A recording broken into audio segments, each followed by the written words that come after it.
जय जय श्री सीताराम, जय श्री बालाजी महाराज। प्रिय भक्तों, आप सभी को मेरा सादर नमस्कार। प्रिय भक्तों, दिन हो या रात, किसी भी समय कोई भी कार्य करते समय या बिस्तर पर लेटे लेटे ही सिर्फ एक बार इस महाशक्तिशाली मंत्र को सुने, फिर देखें चमत्कार। प्यारे भक्तों, इस वीडियो में हम आज आपको प्रभु श्री हनुमान जी महाराज का एक बहुत ही परम कल्याणकारी व सिद्ध मंत्र सुनाने जा रहा हूँ, जिस महामंत्र को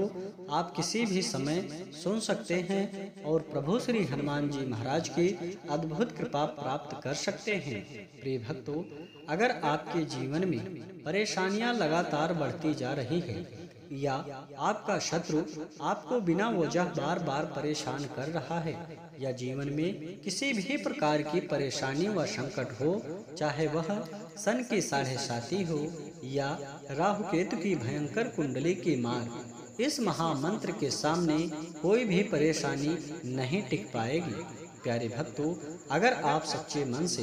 इस महामंत्र को सुनते हैं तो यकीन मानिए आपके जीवन का बड़े से बड़ा संकट व शत्रुओं का अंत होने वाला है और प्रभु श्री हनुमान जी महाराज की कृपा से जीवन में सदा सर्वदा मंगल व कल्याण ही होगा। प्रिय भक्तों, आइए बिना देर किए इस महाशक्तिशाली मंत्र को सुनिए। इससे पहले आप सभी भक्तों से छोटा सा निवेदन है कि अगर आप हमारे चैनल पर नए हैं तो चैनल को सब्सक्राइब करके कमेंट में जय श्री राम, जय बालाजी महाराज लिखकर आप अपनी हाजिरी जरूर लगा दें। प्रिय भक्तों, यह सिद्ध व चमत्कारिक मंत्र पूरा सुनने का प्रयास करें। मंत्र है: श्री राम दूतम महावीरम महाशक्ति महत्करम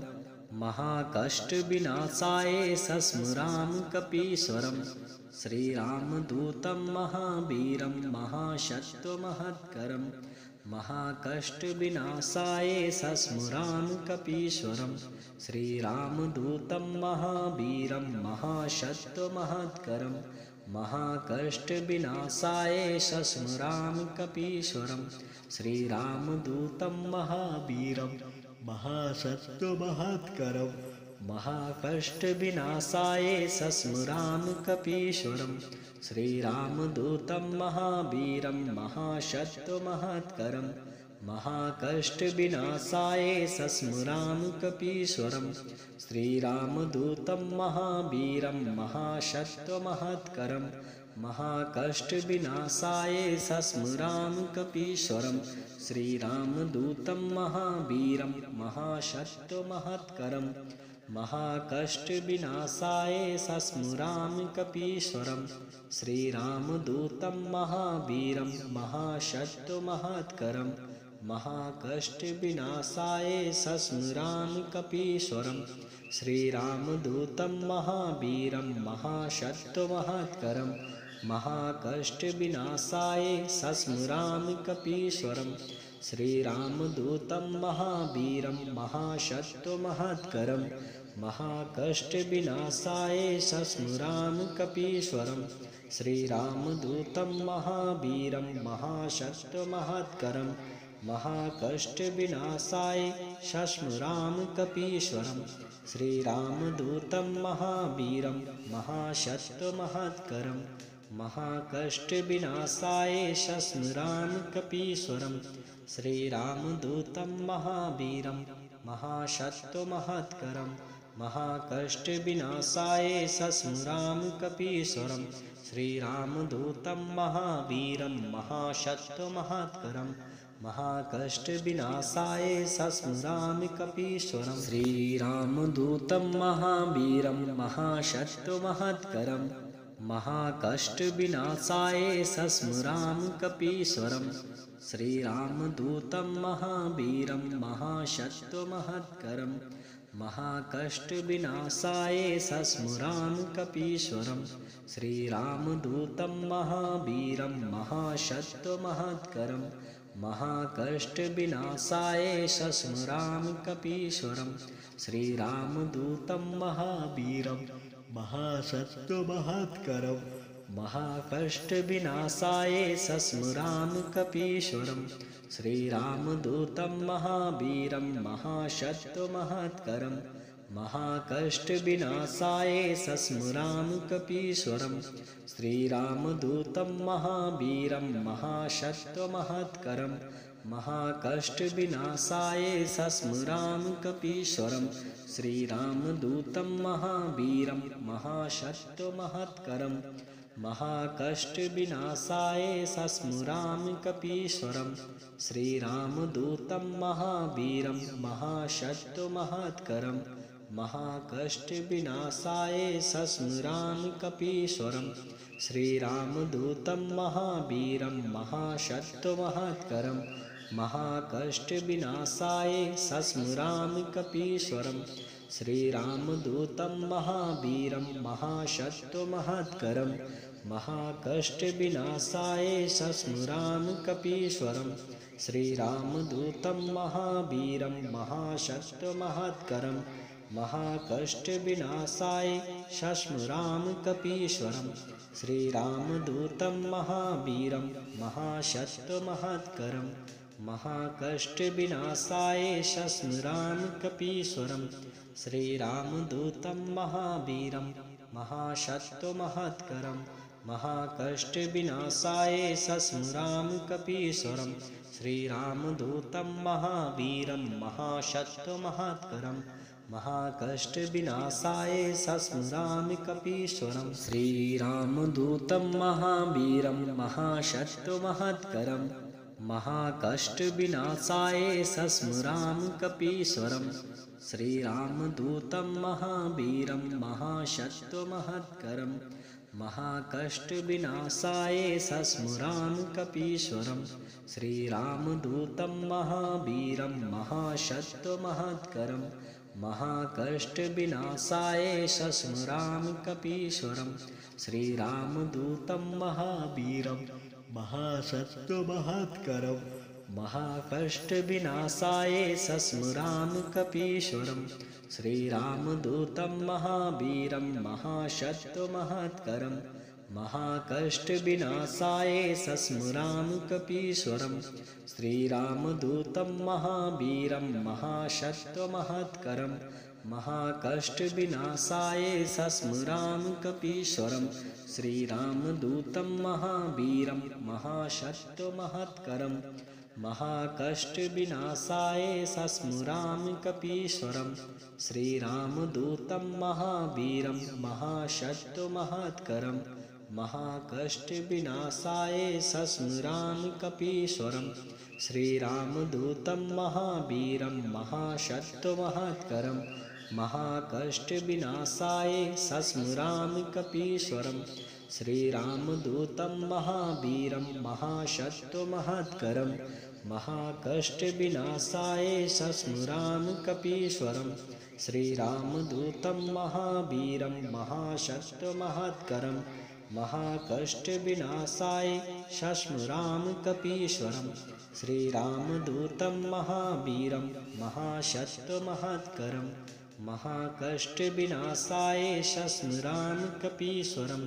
श्रीरामदूतं महावीरं महासत्त्वमहत्करं महाकष्टविनाशाय सस्मराम कपीश्वरं श्रीरामदूतं महावीरं महासत्त्वमहत्करं महाकष्टविनाशाय सस्मराम कपीश्वरं श्रीरामदूतं महावीरं महासत्त्वमहत्करं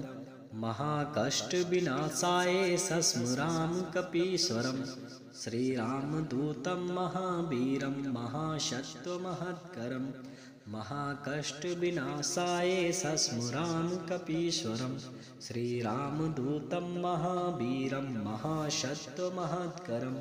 महाकष्टविनाशाय सस्मराम कपीश्वरं श्रीरामदूतं महावीरं महासत्त्वमहत्करं महाकष्टविनाशाय सस्मराम कपीश्वरं श्रीरामदूतं महावीरं महासत्त्वमहत्करं महाकष्टविनाशाय सस्मराम कपीश्वरं श्रीरामदूतं महावीरं महासत्त्वमहत्करं महाकष्टविनाशाय सस्मराम कपीश्वरं श्रीरामदूतं महावीरं महासत्त्वमहत्करं महाकष्टविनाशाय सस्मरामि कपीश्वरं श्रीरामदूतं महावीरं महासत्यमहत्करं महाकष्टविनाशाय सस्मरामि कपीश्वरं श्रीरामदूतं महावीरं महासत्यमहत्करं महाकष्टविनाशाय सस्मरामि कपीश्वरं श्रीरामदूतं महावीरं महासत्यमहत्करं महाकष्टविनाशाय सस्मरामि कपीश्वरं श्रीरामदूतं महावीरं महासत्यमहत्करं महाकष्टविनाशाय सस्मरामि कपीश्वरं श्रीरामदूतं महावीरं महासत्यमहत्करं महाकष्टविनाशाय सस्मरामि कपीश्वरं श्रीरामदूतं महावीरं महासत्यमहत्करं महाकष्टविनाशाय सस्मरामि कपीश्वरं श्रीरामदूतं महावीरं महासत्यमहत्करं महाकष्टविनाशाय सस्मरामि कपीश्वरं श्रीरामदूतं महावीरं महासत्यमहत्करं महाकष्टविनाशाय सस्मरामि कपीश्वरं श्रीरामदूतं महावीरं महासत्यमहत्करं महाकष्टविनाशाय सस्मरामि कपीश्वरं श्रीरामदूतं महावीरं महासत्यमहत्करं महाकष्टविनाशाय सस्मरामि कपीश्वरं श्रीरामदूतं महावीरं महासत्यमहत्करं महाकष्टविनाशाय सस्मरामि कपीश्वरं श्रीरामदूतं महावीरं महासत्यमहत्करं महाकष्टविनाशाय सस्मरामि कपीश्वरं श्रीरामदूतं महावीरं महासत्यमहत्करं महाकष्टविनाशाय सस्मरामि कपीश्वरं श्रीरामदूतं महावीरं महासत्यमहत्करं महाकष्टविनाशाय सस्मरामि कपीश्वरं श्रीरामदूतं महावीरं महासत्यमहत्करं महाकष्टविनाशाय सस्मरामि कपीश्वरं श्रीरामदूतं महावीरं महासत्यमहत्करं महाकष्टविनाशाय सस्मरामि कपीश्वरं श्रीरामदूतं महावीरं महासत्यमहत्करं महाकष्टविनाशाय सस्मरामि कपीश्वरं श्रीरामदूतं महावीरं महासत्यमहत्करं महाकष्टविनाशाय सस्मरामि कपीश्वरं श्रीरामदूतं महावीरं महासत्यमहत्करं महाकष्टविनाशाय सस्मरामि कपीश्वरं श्रीरामदूतं महावीरं महासत्यमहत्करं महाकष्टविनाशाय सस्मरामि कपीश्वरं श्रीरामदूतं महावीरं महासत्यमहत्करं महाकष्टविनाशाय सस्मरामि कपीश्वरं श्रीरामदूतं महावीरं महासत्यमहत्करं महाकष्टविनाशाय सस्मरामि कपीश्वरं श्रीरामदूतं महावीरं महासत्यमहत्करं महाकष्टविनाशाय सस्मरामि कपीश्वरं श्रीरामदूतं महावीरं महासत्यमहत्करं महाकष्टविनाशाय सस्मरामि कपीश्वरं श्रीरामदूतं महावीरं महासत्यमहत्करं महाकष्टविनाशाय सस्मरामि कपीश्वरं श्रीरामदूतं महावीरं महासत्यमहत्करं महाकष्टविनाशाय सस्मरामि कपीश्वरं श्रीरामदूतं महावीरं महासत्यमहत्करं महाकष्टविनाशाय सस्मरामि कपीश्वरं श्रीरामदूतं महावीरं महासत्यमहत्करं महाकष्टविनाशाय सस्मरामि कपीश्वरं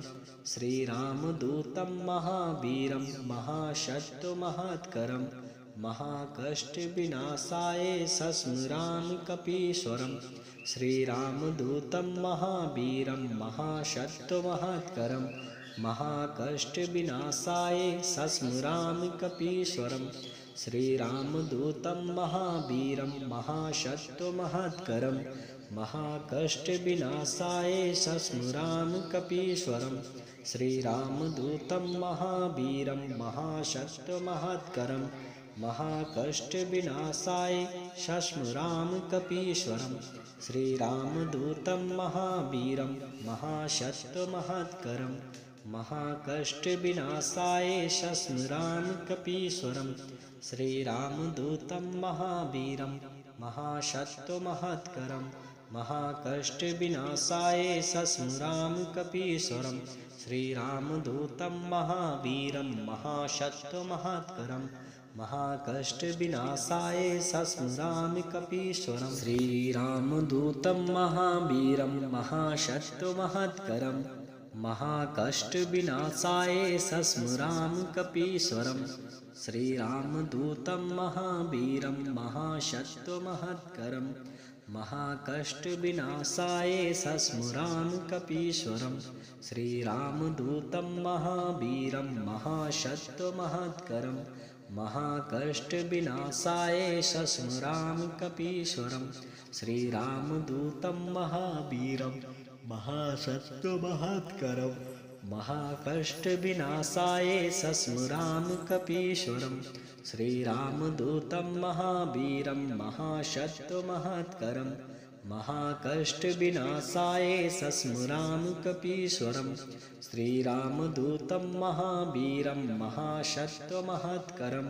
महाकष्टविनाशाय सस्मरामि कपीश्वरं श्रीरामदूतं महावीरं महासत्त्वमहत्करं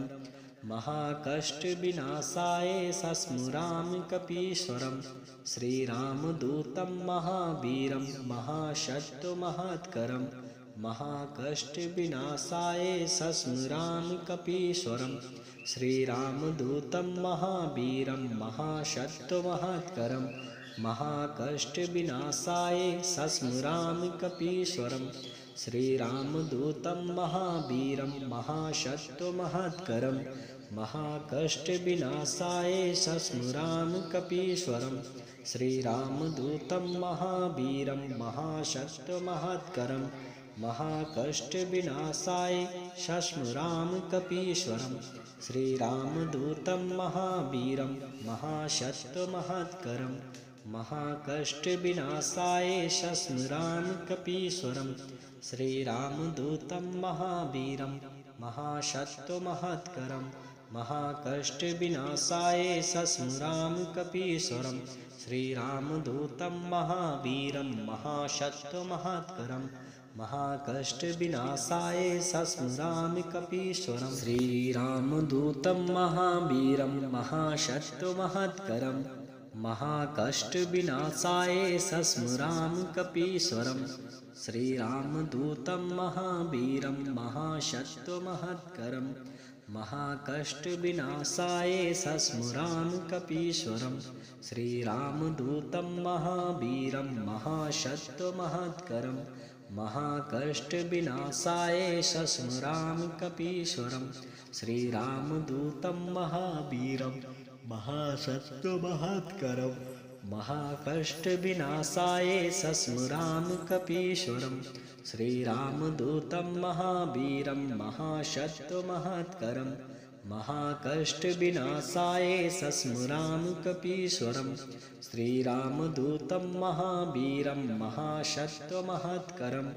महाकष्टविनाशाय सस्मरामि कपीश्वरं श्रीरामदूतं महावीरं महासत्त्वमहत्करं महाकष्टविनाशाय सस्मरामि कपीश्वरं श्रीरामदूतं महावीरं महासत्त्वमहत्करं महाकष्टविनाशाय सस्मरामि कपीश्वरं श्रीरामदूतं महावीरं महासत्त्वमहत्करं महाकष्टविनाशाय सस्मरामि कपीश्वरं श्रीरामदूतं महावीरं महासत्त्वमहत्करं महाकष्टविनाशाय सस्मरामि कपीश्वरं श्रीरामदूतं महावीरं महासत्त्वमहत्करं महाकष्टविनाशाय शस्मुरामकपीश्वरं श्रीरामदूतं महावीरं महासत्त्वमहत्करं महाकष्टविनाशाय शस्मुरामकपीश्वरं श्रीरामदूतं महावीरं महासत्त्वमहत्करं महाकष्टविनाशाय शस्मुरामकपीश्वरं श्रीरामदूतं महावीरं महासत्त्वमहत्करं महाकष्टविनाशाय शस्मुरामकपीश्वरं श्रीरामदूतं महावीरं महासत्त्वमहत्करं महाकष्टविनाशाय शस्मुरामकपीश्वरं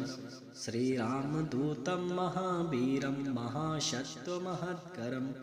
महाकष्टविनाशाय शस्मुरामकपीश्वरं श्रीरामदूतं महावीरं महासत्त्वमहत्करं महाकष्टविनाशाय शस्मुरामकपीश्वरं श्रीरामदूतं महावीरं महासत्त्वमहत्करं महाकष्टविनाशाय शस्मुरामकपीश्वरं श्रीरामदूतं महावीरं महासत्त्वमहत्करं महाकष्टविनाशाय शस्मुरामकपीश्वरं श्रीरामदूतं महावीरं महासत्त्वमहत्करं महाकष्टविनाशाय शस्मुरामकपीश्वरं श्रीरामदूतं महावीरं महासत्त्वमहत्करं महाकष्टविनाशाय शस्मुरामकपीश्वरं श्रीरामदूतं महावीरं महासत्त्वमहत्करं महाकष्टविनाशाय शस्मुरामकपीश्वरं श्रीरामदूतं महावीरं महासत्त्वमहत्करं महाकष्टविनाशाय शस्मुरामकपीश्वरं श्रीरामदूतं महावीरं महासत्त्वमहत्करं महाकष्टविनाशाय शस्मुरामकपीश्वरं श्रीरामदूतं महावीरं महासत्त्वमहत्करं महाकष्टविनाशाय शस्मुरामकपीश्वरं श्रीरामदूतं महावीरं महासत्त्वमहत्करं महाकष्टविनाशाय शस्मुरामकपीश्वरं श्रीरामदूतं महावीरं महासत्त्वमहत्करं महाकष्टविनाशाय शस्मुरामकपीश्वरं श्रीरामदूतं महावीरं महासत्त्वमहत्करं महाकष्टविनाशाय शस्मुरामकपीश्वरं श्रीरामदूतं महावीरं महासत्त्वमहत्करं महाकष्टविनाशाय शस्मुरामकपीश्वरं श्रीरामदूतं महावीरं महासत्त्वमहत्करं महाकष्टविनाशाय शस्मुरामकपीश्वरं श्रीरामदूतं महावीरं महासत्त्वमहत्करं महाकष्टविनाशाय शस्मुरामकपीश्वरं श्रीरामदूतं महावीरं महासत्त्वमहत्करं महाकष्टविनाशाय शस्मुरामकपीश्वरं श्रीरामदूतं महावीरं महासत्त्वमहत्करं महाकष्टविनाशाय शस्मुरामकपीश्वरं श्रीरामदूतं महावीरं महासत्त्वमहत्करं महाकष्टविनाशाय शस्मुरामकपीश्वरं श्रीरामदूतं महावीरं महासत्त्वमहत्करं महाकष्टविनाशाय शस्मुरामकपीश्वरं श्रीरामदूतं महावीरं महासत्त्वमहत्करं महाकष्टविनाशाय शस्मुरामकपीश्वरं श्रीरामदूतं महावीरं महासत्त्वमहत्करं महाकष्टविनाशाय शस्मुरामकपीश्वरं श्रीरामदूतं महावीरं महासत्त्वमहत्करं महाकष्टविनाशाय शस्मुरामकपीश्वरं श्रीरामदूतं महावीरं महासत्त्वमहत्करं महाकष्टविनाशाय शस्मुरामकपीश्वरं श्रीरामदूतं महावीरं महासत्त्वमहत्करं महाकष्टविनाशाय शस्मुरामकपीश्वरं श्रीरामदूतं महावीरं महासत्त्वमहत्करं महाकष्टविनाशाय सस्मरामि कपीश्वरं श्रीरामदूतं महावीरं महासत्त्वमहत्करं महाकष्टविनाशाय सस्मरामि कपीश्वरं श्रीरामदूतं महावीरं महासत्त्वमहत्करं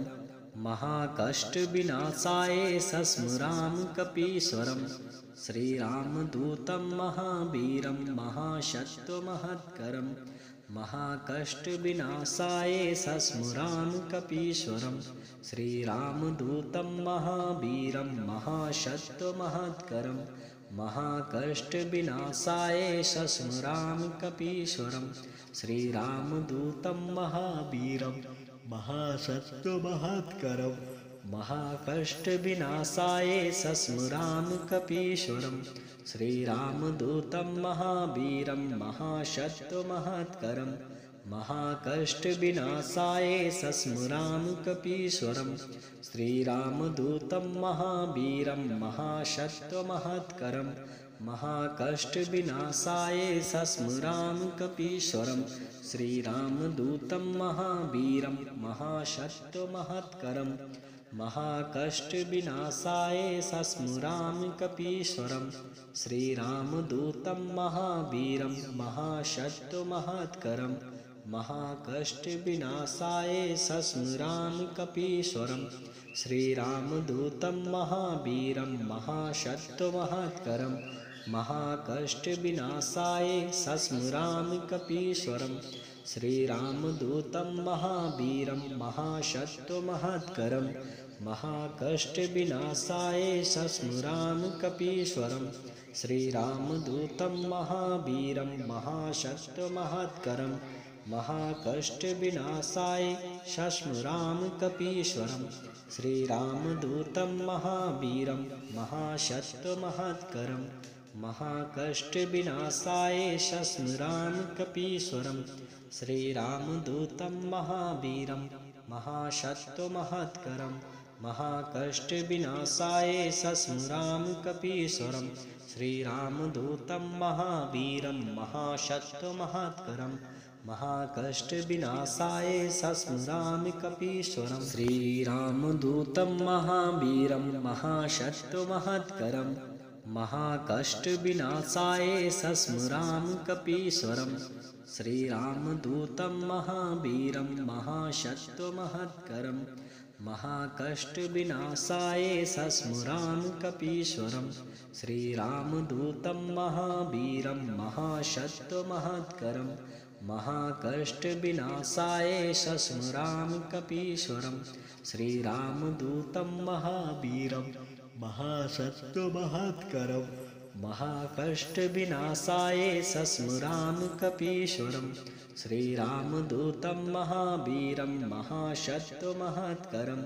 महाकष्टविनाशाय सस्मरामि कपीश्वरं श्रीरामदूतं महावीरं महासत्त्वमहत्करं महाकष्टविनाशाय सस्मरामि कपीश्वरं श्रीरामदूतं महावीरं महासत्त्वमहत्करं महाकष्टविनाशाय सस्मरामि कपीश्वरं श्रीरामदूतं महावीरं महासत्त्वमहत्करं महाकष्टविनाशाय सस्मरामि कपीश्वरं श्रीरामदूतं महावीरं महासत्त्वमहत्करं महाकष्टविनाशाय सस्मरामि कपीश्वरं श्रीरामदूतं महावीरं महासत्त्वमहत्करं महाकष्टविनाशाय सस्मरामि कपीश्वरं श्रीरामदूतं महावीरं महासत्त्वमहत्करं महाकष्टविनाशाय सस्मरामि कपीश्वरं श्रीरामदूतं महावीरं महासत्त्वमहत्करं महाकष्टविनाशाय सस्मरामि कपीश्वरं श्रीरामदूतं महावीरं महासत्त्वमहत्करं महाकष्टविनाशाय सस्मरामि कपीश्वरं श्रीरामदूतं महावीरं महासत्त्वमहत्करं महाकष्टविनाशाय सस्मरामि कपीश्वरम्।